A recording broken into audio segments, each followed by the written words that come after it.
할렐루야. 하나님의 크신 사랑이 이 새벽 우리 가운데 가득한 줄 믿습니다. 오늘 우리는 누가복음 7장 1절로 17절의 본문을 가지고 진정한 소망 되시는 예수님, 이런 제목으로 하나님의 말씀을 함께 나누도록 하겠습니다.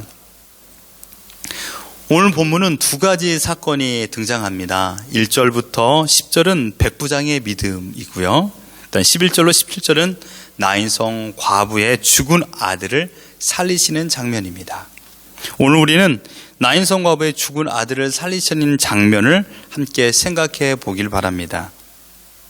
인생에 있어서 가장 큰 슬픔은 무엇입니까? 그것은 죽음입니다. 다른 어떠한 것은 인간의 노력으로 바꿔나갈 수가 있습니다. 그러나 죽음에 당면된 현실 가운데서는 할 수 있는 것은 울음뿐이 없습니다. 눈물뿐이 없습니다. 애통하는 것뿐이 없습니다. 지금 어떤 한 곳에서 애통과 눈물이 가득한 현장을 예수님께서 목도하고 계십니다. 성문 앞에 큰 슬픔의 행렬이 진행하고 있습니다. 많은 군중들이 함께 따라가고 있죠. 다름 아닌 나인성에 살고 있는 한 과부의 아들이 죽음으로 만들어진 장례 행렬입니다. 예수님께서는 공생의 삶 가운데 하나님의 사랑과 하나님의 뜻과 천국에 대한 여러 가지를 가르쳐 주셨습니다. 또한 신비한 기적을 행하심으로 예수님 자신이 어떤 분인가를 우리에게 보여주셨죠. 그 가운데 가장 신비로운 사건이 무엇일까요? 그것은 바로 기적 중의 기적, 죽은 자를 살리시는 사건입니다. 죽은 자를 살리는 장면은 사복음서에서 3번만 등장합니다. 오늘 본문에 나인성 과부의 아들을 살리시는 장면, 그 다음에 가버나움의 회당장 야이로의 딸을 살리시는 장면, 그리고 마지막으로 마르다와 마리아의 오빠인 나사로를 살리시는 장면입니다. 죽은 자를 살리시는 모습을 통하여 볼 때면 우리는 예수님이 어떤 분인가를 다시금 생각할 수 있습니다. 예수님 어떤 분입니까? 모든 병을 낫게 하시는 분입니다. 자연을 통치하시는 분입니다. 뿐만 아니라 생명을 주관하시는 분이다라고 우리에게 말씀하고 있습니다. 특별히 여러분 오늘 본문을 한번 보십시오. 오늘 본문에 등장하는 죽은 자의 신분은 무엇입니까? 한 청년입니다. 그런데 그의 어머니는 나인성에 살고 있는 과부라고 표현했습니다. 여러분, 과부가 무엇을 의미하고 있죠? 과부는 남편이 죽고 혼자 사는 여인입니다. 삶의 애환이 많은 여인이 바로 과부죠. 그 여인은 벌써 죽음을 한번 경험해 본 사람입니다. 자신의 죽음이 아니라 자신이 가장 사랑하고 의지했던 남편의 죽음이죠. 그 남편의 죽음으로 인하여 그는 한 번의 절망을 경험했던 사람입니다. 한 번의 슬픔을 경험했죠. 한 번의 이별을 경험했습니다. 그런데 오늘 무슨 일이 났습니까? 남편이 죽고 이제 믿고 의지하였던 아들이 장성하여 청년이 되었습니다. 이제는 우리 가정을 이끌어갈 그런 버팀목으로 생각했던 그 아들이 죽게 되었던 것입니다. 어떻을까요? 그 마음의 무너짐은 하늘에 무너진 것 같았을 것입니다. 꿈이 무너졌습니다. 살 소망이 무너졌습니다. 그 한 걸음 한 걸음이 제정신이 아니었을 것입니다. 이것은 어떤 예를 드리고 싶지 않더라고요. 왜냐하면 너무나도 슬픈 이야기이기 때문에. 성경에 나오는 가장 불쌍한 사람이 누구냐라고 꼽으라면 저는 이 나인성 과부라고 꼽고 싶습니다. 과부가 울고 있는 모습을 볼 적에 예수님의 마음에 심한 격동이 있었던 것 같습니다. 인간이 죽음을 경험하게 되는 이유, 즉 죄의 결과로 죽음이 왔고 죽음으로 말미암아 이별과 슬픔이 발생하는 것을 주님께서는 아셨고 또한 그것을 목도하면서 가슴에 애통이 있었습니다. 이 광경에서 우리 주님은 자신이 어떤 존재인가를 우리에게 말씀하고 계십니다. 첫 번째로 예수님이 어떤 분일까요? 우리와 똑같은 사람의 아픔을 경험하신 인간이십니다. 누가복음의 기록에 이 누가가 기록했던 의도 중에 가장 중요한 핵심이 인자로 이 땅에 오신 예수 하나님이십니다. 인자로 오신 하나님, 인자 곧 인간의 몸으로 이 땅에 오신 분을 우리에게 말하고 있습니다. 예수님께서는요, 자신도 육신의 아버지 요셉의 죽음을 통한 어머니 마리아의 애통을 보았습니다. 또한 어머니 마리아를 모시고 살아가는 그런 힘듦도 있었습니다. 그래서 마지막 십자가 상에서도 어머니의 남은 여생에 대하여 생각하는 그 아들의 모습을 보여주고 있지 않습니까?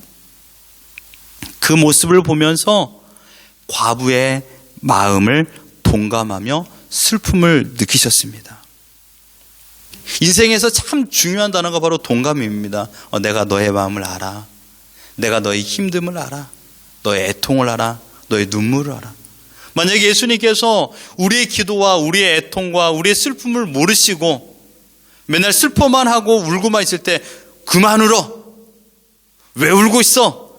나를 믿어. 라고만 했다라면 우리는 예수님을 사랑의 예수님으로 믿지 못할 것입니다.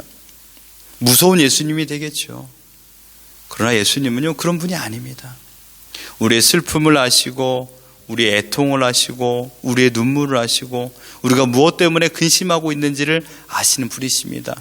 알고 멈추는 분이 아니라 알고 나의 슬픔 곁에서 함께 울어주시는 분이십니다. 믿습니까? 우리의 애통을 아시는, 우리의 아픔을 동감하시는 분이십니다. 두 번째로 이것이 끝이 아니죠. 이것만 위해서 했다라면 우리 누구도 그 일을 할 수 있습니다. 그런데 더 중요한 것은 무엇입니까? 바로 예수님은 우리의 죄를 위하여 희생 제물로 오신 하나님이시라는 사실입니다. 하늘의 영광을 버리고 이 땅에 인간의 몸으로 오신 이유가 무엇인가를 예수님께서는 우리에게 가르쳐 주길 원했습니다. 주님은 이 땅에서 높아지기 위하여 오신 분이 아닙니다. 인간에게 이별과 슬픔을 주는 가장 큰 요소인 죽음이 시작된 죄를 제거하고 없애고, 그래서 하나님께서 택한 자들을 구원하기 위하여 예수님께서 이 땅에 오신 하나님의 어린 양이십니다. 슬픔과 애통과 눈물이 없는 하나님의 나라로 인도할 수 있는 유일한 방법이 무엇입니까? 바로 자신이 십자가에 내어 달려 죽음으로 말미암아 모든 죄를 씻겨주는 그 사역을 감당하는, 그 사명을 감당하는 분인 것을 우리에게 보여주고자 이 땅에 오셨습니다. 그런데요, 지금 오늘 이 본문에 등장하고 있는 그 시점에서는 비밀입니다. 아무도 이 사실을 알지 못하고 있는 것이죠. 그럼 우리는 이 성경의 고백을 통하여 알 수 있습니다. 무엇입니까? 예수님은 완전하신 하나님이신과 동시에 완전하신 인간이십니다. 그래서 우리의 슬픔과 애통을 아시고 또한 그 슬픔과 애통을 해결할 수 있는 힘과 능력을 가지신 분인 줄 믿습니다. 예수님께서는 기어이 장례 행렬을 멈춰 세웠습니다. 14절에 가까이 가서 그 관에 손을 대시니 맨 자들이 서는지라. 예수께서 이르시되 청년아 내가 네게 말하노니 일어나라 하시매. 주님은 장례 운구 앞에서 청년을 불러 일으켜 세웠습니다. 일어나라. 죽었던 청년이 일어나 앉고 말도 했다라고 표현하고 있습니다. 여러분 상상해 보십시오. 그 자리에 있었던 모든 사람들의 인생의 반전이 일어나지 않았겠습니까? 인생의 1막 2장이 시작되지 않았을까요?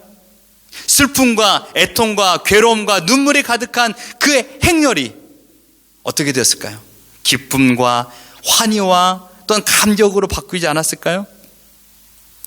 죽음을 경험했다가 다시 살았던 청년이나 그 어머니나 운구를 들고 있었던 친구들이나 또한 장례 행렬에 동참하여서 함께 울어주고 있었던 많은 문상객들이나 그 모든 자들이 얼마나 큰 감격을 받았을까요? 여러분 거기 있는 사람들이 아이고 이것은 자주 일어나는 일이야, 뭘 놀래, 어제도 이런 일이 있었는데 뭘 그랬을까요? 아닙니다. 결코 그럴 수가 없습니다. 모르긴 몰라도 아마 이 청년의 인생이 어떻게 되었을까요? 만약에 여러분들이 그런 일을 직접 경험했다면, 이건 만약입니다. 만약에 그런 일을 경험했다라면 여러분 어떻게 인생을 사셨겠습니까? 요즘 시대였으면 그 청년이나 어머니나 인터넷을 통하여 아니면 세계 방방곡곡 다니며 매일마다 간증 집회를 했을 것입니다. 나는 새롭게 산 사람입니다 라고요. 주님은 이 사건을 통하여 자신이 어떤 존재인가를 우리에게 말씀하고 있습니다. 예수님은 어떤 분이십니까? 생명을 주관하신 분인 줄 믿습니다. 생명을 주시기도 하시고 살리기도 하시고 죽이기도 하시는 분이십니다. 예수님은 천지를 창조하신 하나님이시기 때문입니다. 모든 생명을 다스리시는 분이기 때문입니다. 사무엘의 어머니 한나가 사무엘 출생에 하나님께 영광을 올려드리는 그 기도를 드렸던 것이 사무엘상 2장 6절에 이렇게 기도하고 있습니다. 여호와는 죽이기도 하시고 살리기도 하시며 수올에 내리기도 하시고 거기에서 올리기도 하시는도다. 여호와는 가난하게도 하시고 부하게도 하시며 낮추기도 하시고 높이기도 하시는도다. 내일 우리 수요예배 설교 본문의 말씀인데 여러분 이것은 딱 하나님의 절대 주권입니다. 이것 딱 놓고 우리 할 말이 없어요. 모든 것이 하나님의 손에 달려있다라는 거죠. 생과 사가, 높고 낮음이, 가난하고 부함이요. 무슨 말 더 하겠습니까? 이 한나는 그것을 체험했던 것이죠. 단순히 죽은 사람을 살리시는 예수님의 위대함을 보여주는 것으로 끝이 아닙니다.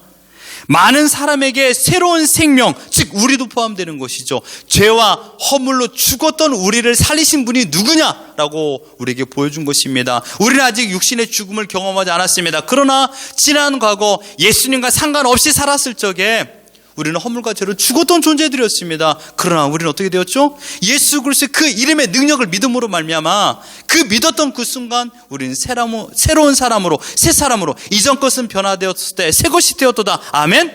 아멘입니다. 새로운 인생으로 살고 있습니다. 거듭남이죠. 이 거듭남의 비밀을 경험했던 것입니다. 그래서 우리는요, 지난 과거 모든 햇빛과 세상이 어둡게만 보였어요. 그리고 예수 그리스도를 믿음으로 말미암아 진정한 소망을 경험했기 때문에 우리 눈은 밝아졌습니다. 세상이 즐거웠던 것이 이제는 즐겁지가 않아요. 세상의 만족을 누리려고 몸부림쳤던 것을 내려놓고 주님께서 주심에 감사하는 삶을 살게 되지 않았습니까? 인생의 1막 2장이 펼쳐진 것이죠. 왜요? 주님을 만났기 때문입니다. 거룩한 하나님의 어린 양으로 제 문제를 해결하여 주시고 우리에게 진정한 소망을 주신 주님, 에베소 2장 1절에 그렇게 말했습니다. 그는 허물과 죄로 죽었던 너희를 살리셨도다. 아멘. 여러분, 예수님은 우리의 육신만 살리시는 분이 아닙니다. 우리의 영혼까지 살리셔서 천국에서 영원토록 살 수 있도록 인도하여 주시는 분이십니다. 나인성 과부의 아들로 인하여 슬픔과 애통의 장래 행렬 두 편에 서 있는 이 사단의 그 웃고 있는 그런 조소를 보이고 있는 그런 표정이 보이십니까? 사단 자신이 마치 온 세계 통치자인 것처럼 의기양양하게 서 있습니다. 그러나 생명의 주인 되시는 예수 그리스도께서 그 장래 행렬을 멈췄을 적에는 그때는 인간의 그냥 죽음의 부분이 아니라 사단과 예수님과의 싸움입니다. 그리고 주님께서 누구인가를 정확히 보여주셨습니다. 아주 멋진 승리죠. 예수님의 승리, 사단의 패배. 복음의 승리, 사단의 패배를 우리에게 보여주셨습니다. 십자가에서 죽으시고 3일 만에 부활하실 예수 그리스도께서 인류의 구원 프로젝트의 예고편을 지금 우리에게 보여주고 있는 줄 믿습니다. 얼마나 멋있는 장면입니까? 이 부분을 보면서 와, 정말 감동이 없다라면 또한 이 부분을 보면서 그래, 내가 믿고 의지할 분이 예수님이구나, 진정한 소망 되신 예수님이 계시기에 내가 두렵지 않구나라는 그런 인생의 반전을 다시금 경험해야 됩니다. 만약 그 장래 행렬에 만약입니다, 예수님을 만나지 않았다면 어떻게 되었을까요? 그대로 도입해 보십시오. 만약 예수님을 내가 만나지 않았다면, 예수님께서 나를 만나주지 않았다면 내 인생은 끔찍한 결말뿐이 없습니다. 과부는 슬픔과 고통으로 원망과 불안에 남은 여생을 살았을 것입니다. 우리도 마찬가지입니다. 주님께서 우리를 만나주지 않았다면 우리는 남은 여생이 고통과 눈물뿐이 없는 인생이었을 것입니다. 주님을 만남으로 인하여 그 인생이 변화되었던 것처럼 우리 인생도 변화된 줄 믿습니다. 전지를 창조하실 때 사용했던 그 음성으로 그 청년을 불렀습니다. 일어나라. 그 따뜻한 음성이 지금 우리를 불러주십니다. 내 사랑하는 아들아, 내 사랑하는 딸아, 무엇이 너를 이렇게 힘들게 하느냐? 내가 있지 않느냐라고 말씀하고 있습니다. 우리가 믿는 주님은 우리의 생명을 다스리시는 분입니다. 마태복음 10장 28절 이렇게 말했습니다. 몸은 죽여도 영혼은 능히 죽이지 못한 자들 두려워하지 말고 오직 몸과 영혼을 능히 지옥에 멸하실 수 있는 이를 두려워하라. 여러분, 진정한 소망이 무엇입니까? 우리의 육신의 생명과 영혼의 생명을 책임지시는 예수 그리스도인 줄 믿습니다. 예수님만이 우리의 소망이십니다. 이 땅의 소망이 아닙니다. 우리의 소망은 하늘에 있습니다. 예수님을 나의 구주로 모시고 그 주님을 믿는 것이 우리에게 소망입니다. 예수 그리스도가 없는 행복은 가짜 행복입니다. 예수 그리스도가 없는 행복은 인간이 외치는 긍정의 힘일 뿐입니다. 죽은 우리를 주님께서 찾아오셨고 우리를 만나 주심으로 말미암아 우리의 이름을 불러주셨기에 우리는 산자가 되었습니다. 장세전에 우리를 하나님께서 선택하여 주셨고 하나님의 때 하나님께서 우리를 만나 주심으로 우리는 이 땅에서 진정한 기쁨과 평안과 웃음과 감격과 감사 가운데 살아갈 수 있는 사람들이 된 줄 믿습니다. 하나님께서 살려주셔서 오늘 이 자리에 있습니다. 세상을 따라가지 마십시오. 세상의 손짓에 마음 쓰지 마십시오. 세상의 길고 긴 장래 행렬에 여러분 동참하지 마십시오. 그 장래 행렬은 죽음뿐이 없습니다. 그러나 주님은 어떤 분입니까? 생명을 주시는 분입니다. 주님을 따라 걸어간다라면 어떤 환경에서든지 우리는 슬퍼하지 않습니다. 어떤 환경에서든지 우리는 억울해하지도 않습니다. 어떤 환경에서든지 우리는 웃을 수가 있습니다.